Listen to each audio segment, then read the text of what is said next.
Hello everyone, আসসালামু আলাইকুম। Dog house দিনাজপুরে আপনাদের সঙ্গে স্বাগতম।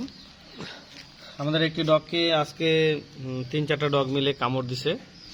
এই যে কামড় দিয়ে এই যে মাথার কাছে এই যে দেখা যাচ্ছে এখানে এই যে মাথা, হ্যাঁ একটু দূর থেকে একটু দূর থেকে, হ্যাঁ মাথায় কামড় দিছে। তারপরে যে মুখে কামড় দিছে, এই যে একটু দূর থেকে আর এই যে এখানে একদম কামড় দিয়ে একদম এমন অবস্থা করছে, একটু দূর থেকে এখানে এমন অবস্থা করছে, এই যে একদম রক্ত রক্ত হয়ে গেছে। তা আমি এটা অনেকক্ষণ ধরে চিপে ধরে আছি।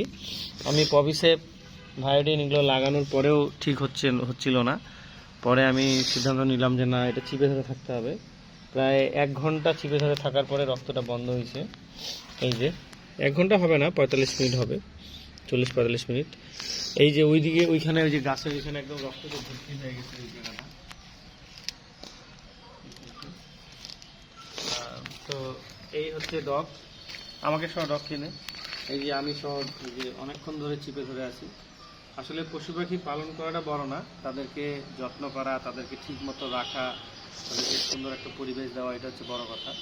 তো ওকে আমি সাইডে নিয়ে আসছি, এটা হচ্ছে সাইড খামার আমার ওইদিকে, এদিকে নিয়ে আসছি। এদিকে দেখাইতে হবে না, আমি সাইডে নিয়ে আসছি। খামারটা আমার ওইদিকে এবং ওইদিকে, তো সাইডে নিয়ে আসছি। এখানে রোদ আছে, ও যাতে রোদে একটু শান্তি পায়, ঘুমিয়ে করে দিচ্ছি। ওই জন্য ভিজা আছে, একটু কাছে ভিজা আছে। এবং আমি এখন কিন্তু ঘুম থেকে উঠে কিন্তু এখন আমি ফ্রেশও হইনি, এখন আমি মুখ হাতও ধুইনি, কিছু করিনি। সকালে উঠেই এদের 4-5 জনের মারামারি লাগে গেছিলো। আমার খামারের ছোট ভাই ও চিল্লায় বলছে, শখ ভাই তাড়াতাড়ি আসো, মারামারি লাগছে। দৌড়ে আসছি, আসে দেখতেছি যে একে কামড়ায় নিছে, মাথায় কামড়েছে এবং পায়ে কামড়েছে 2-3টা কুকুর মিলে।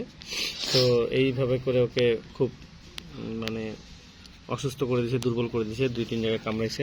কিন্তু যে পেটের নিচে যে কামড়টা ছিল, এটা একেবারে ওকে কিছু করতে পারতেছিল না, মানে রক্ত বন্ধ হচ্ছিল না। এই জন্য আমি অনেকক্ষণ ধরে চিপে ধরে আসছিলাম।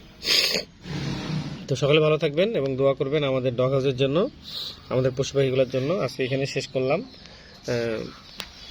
আর অবশ্যই আমাদের ডগ হাউসের সাথে থাকবেন। আমরা চেষ্টা করি আমাদের ডগগুলোকে সুস্থ রাখার জন্য, ভালো রাখার জন্য। এখন ওকে ট্রিটমেন্ট দেবো, ওষুধপাতি দেবো, ইনশাল্লাহ ঠিক হয়ে যাবে। তো সকালে ভালো থাকবেন, সুস্থ থাকুন। ওকে, আল্লাহ হাফেজ, আসসালামু আলাইকুম ওয়া রাহমাতুল্লাহি ওয়া বারাকাতুহু।